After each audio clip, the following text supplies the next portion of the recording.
మనకి ఫస్ట్ టెస్ట్లో ఇంగ్లాండ్ మీద మనం ఓడిపోయాం కదా, మరి దాని తర్వాత సెకండ్ టెస్ట్ జరగబోతా ఉంది కదా. మరి ఈ సెకండ్ టెస్ట్లో మరి బుమ్రాకి రెస్ట్ ఇస్తారా లేదు అంటే అతను ఆడెత్తారా? సో ఈ డౌట్ అందరికి కూడా ఉంది. అయితే మరి దీని గురించి రవిశాస్త్రి టీమ్ మేనేజ్మెంట్కి కూడా కొన్ని సూచనలు చేశాడు.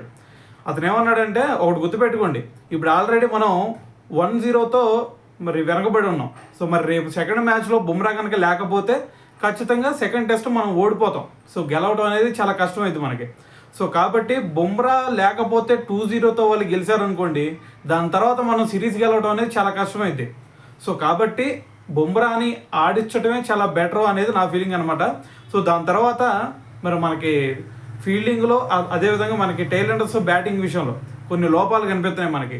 ఆ లోపాలని ఖచ్చితంగా మీరు సర్దిద్దుకోకపోతే నెక్స్ట్ మ్యాచ్లో కూడా ఇదే సినారియో క్రియేట్ అయ్యింది.